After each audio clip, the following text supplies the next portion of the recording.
ചെമ്പനീർ പൂവിൻ്റെ വരും ആഴ്ചയിലെ വിശേഷങ്ങളിലോട്ട് എല്ലാവർക്കും സ്വാഗതം.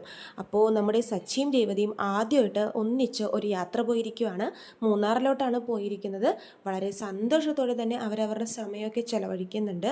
സച്ചിയും രേവതിയും ആദ്യമായിട്ട് പോകുന്നതുകൊണ്ട് തന്നെ ഭയങ്കര സന്തോഷത്തിലാണ്.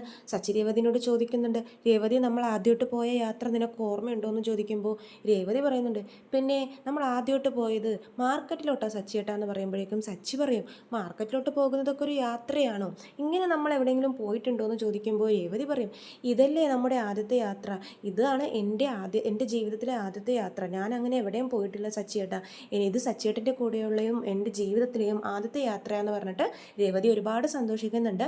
അങ്ങനെ മൂന്നാറിലെ കാഴ്ചകളൊക്കെ കണ്ട് അവരിങ്ങനെ ആസ്വദിച്ച് നടക്കുവാണ്. ശരിക്കും ലവേഴ്സിനെ പോലെയാണ് അവരവിടെ സമയം ചെലവഴിക്കുന്നത്. അപ്പോൾ ഇവരുടെ സ്നേഹവും ഇവരുടെ ആ പ്രകടനങ്ങളൊക്കെ കാണുമ്പോഴേക്കും അവിടെ കുറച്ച് ഇങ്ങനെ ബോയ്സ്, അതായത് നല്ല തല്ലിപ്പൊളി ആണുങ്ങളൊക്കെ വരുന്നുണ്ട്. കാണുമ്പോൾ തന്നെ ഗുണ്ടകളാണെന്ന് നമുക്ക് മനസ്സിലാക്കാൻ സാധിക്കും അവരെ കാണുമ്പോൾ. അപ്പോൾ അവർ നോക്കുമ്പോഴേക്കും സച്ചി ഇങ്ങനെ രേവതി എടുത്ത് കറക്കുന്നൊക്കെയുണ്ട്. അപ്പോൾ ഒരുത്തൻ വേറൊരുത്തനോട് പറയുന്നുണ്ട്, എടാ ഇവർ ഭാര്യ ഭർത്താക്കന്മാരൊന്നും അല്ല, ഭാര്യ ഭർത്താക്കന്മാരാണെങ്കിൽ എങ്ങനെയൊന്നും സ്നേഹിച്ചൊന്നും നടക്കത്തില്ല, ഇത് വേറെ എന്തോ ഒരു ചുറ്റിക്കളിയാണെന്നൊക്കെ പറയുമ്പോഴേക്കും കൂടെയുള്ള വേറൊരാൾ പറയുന്നുണ്ട്, ഇല്ലടാ അവളുടെ കഴുത്തിൽ താലിയുണ്ടെന്ന് പറയുന്നുണ്ട്. അപ്പോൾ ഇയാൾ പറയും, താലി ഉണ്ടെങ്കിൽ അവൻ്റെ ഭാര്യ ആവുമോ, വേറെ ആരുടെയെങ്കിലും ഭാര്യ ആയിരിക്കും, ഇത് വെറുതെ ഒരു സെറ്റപ്പ് ആയിരിക്കുമടാ, ഇവരാരും അറിയാതെ കറങ്ങാൻ വന്നിരിക്കുക, വാ നമുക്കൊന്ന് ട്രൈ ചെയ്ത് നോക്കാമെന്ന് പറഞ്ഞിട്ട് ഇവർ അങ്ങോട്ടേക്ക് പോവുകയാണ് ഈ സച്ചിയുടെയും രേവതിയുടെ എടുത്തിട്ട്. എന്നിട്ട് ഒന്നും അറിയാത്ത പോലെ അവിടെ നിന്ന് ഇവരുടെ നേരെ നോക്കി കമൻ്റൊക്കെ അടിക്കുന്നുണ്ട്, മോളെ ഞങ്ങളും ഇവിടെയുണ്ട്, ഞങ്ങളും ഇതുപോലെ ഇതിനേക്കാളും നന്നായിട്ട് എടുത്ത് കറക്കും നിന്നെ, പോരുന്നോ എന്നൊക്കെ രേവതിയോട് ചോദിക്കുന്നുണ്ട്. സച്ചിക്ക് ദേഷ്യം വരുന്നുണ്ട്. സച്ചി അവരോട് ഇടപെടാൻ പോകുമ്പോഴേക്കും രേവതി തടയുന്നുണ്ട്. സച്ചിയേട്ടാ വേണ്ട സച്ചിയേട്ടാ, വെറുതെ വന്നെടുത്തൊരു പ്രശ്നം ഉണ്ടാക്കണ്ട, അവന്മാരെന്തെങ്കിലും പറഞ്ഞിട്ട് പൊയ്ക്കോളും എന്ന് പറയുമ്പോഴേക്കും സച്ചി പറയും, അങ്ങനെ വെറുതെ വിടാൻ പറ്റില്ല രേവതി, ഇവന്മാരുടെയൊക്കെ ഇതൊക്കെ ഇപ്പം തന്നെ നിർത്തണം, അല്ലെങ്കിൽ ഒരു പെണ്ണിനും ഇങ്ങനെ പുറത്തിറങ്ങി നടക്കാൻ പറ്റില്ല എന്നൊക്കെ പറയുമ്പോഴേക്കും രേവതി പറയും, നമുക്കിവിടെ നിന്ന് പോയാൽ സച്ചിയേട്ടാ, വാ നമുക്ക് വേറെ സ്ഥലത്ത് പോകാം എന്ന് പറഞ്ഞിട്ട് സച്ചിൻ രേവതിയും പോകാൻ പോകുമ്പോഴേക്കും ഇവർ പുറകെ നിന്ന് ഓരോ കമൻ്റ് അടിച്ചുകൊണ്ടിരിക്കുവാണേ.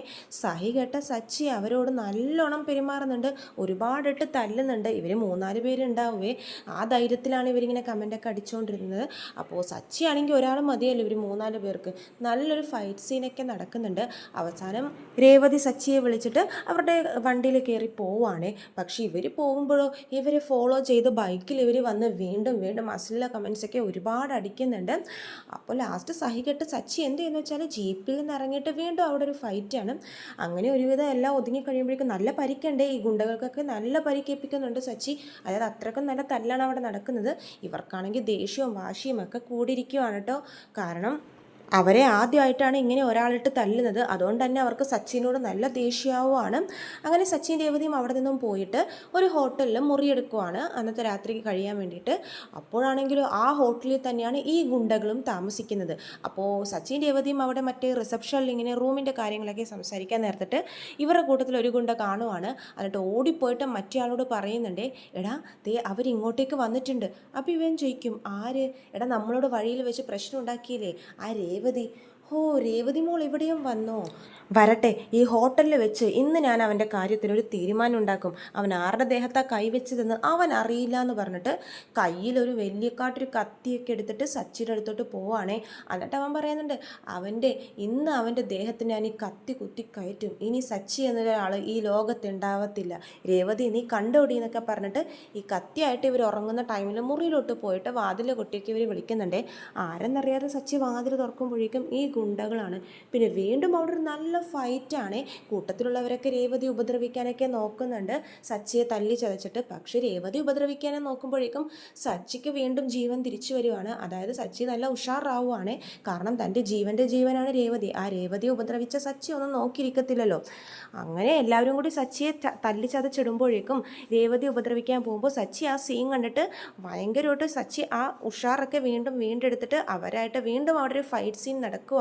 എന്നിട്ട് പറയുന്നുണ്ട്, എൻ്റെ രേവതിയെ തൊട്ടാലുണ്ടല്ലോ ഈ സച്ചി വെറുതെ ഇരിക്കില്ല, എൻ്റെ ജീവനാ ഈ രേവതി, ആ രേവതിയുടെ ദേഹത്താണ് നിങ്ങൾ കൈ വെച്ചത്, ഇനി നിങ്ങളെയൊന്നും ഞാൻ വെറുതെ വിടില്ലടാ എന്ന് പറഞ്ഞിട്ട് എല്ലാവരെയും നല്ലോണം വീണ്ടും പെരുമാറുന്നുണ്ട്. കൈയും കാലും എല്ലാം തല്ലി ഒടിക്കുന്നുണ്ട്. ലാസ്റ്റ് ഹോട്ടലിലെ ജീവനക്കാരൊക്കെ ഇടപെട്ടിട്ട് ഇവരെ പിരിച്ചു മാറ്റുവാണ്. അപ്പോൾ ഇതൊക്കെയാണ് അടുത്ത ആഴ്ചയിലെ വിശേഷങ്ങൾ. ആദ്യമായിട്ട് യാത്ര പോയ സച്ചിയുടെയും രേവതിയുടെയും യാത്ര ഇങ്ങനെയൊക്കെ ആവുകയാണ്, ഒരു അടിപിടി കേസൊക്കെ ആവുകയാണ്. അപ്പോൾ കൂടുതൽ വിശേഷങ്ങൾ ഞാൻ എൻ്റെ ചാനലിലൂടെ അപ്ലോഡ് ചെയ്യുന്നതാണ്. ചാനൽ സബ്സ്ക്രൈബ് ചെയ്യാത്തവർ സബ്സ്ക്രൈബ് ചെയ്യണം. വീഡിയോ ഇഷ്ടമായെങ്കിൽ ലൈക്ക് ചെയ്യാനും മറക്കരുത്. എല്ലാവർക്കും നന്ദി.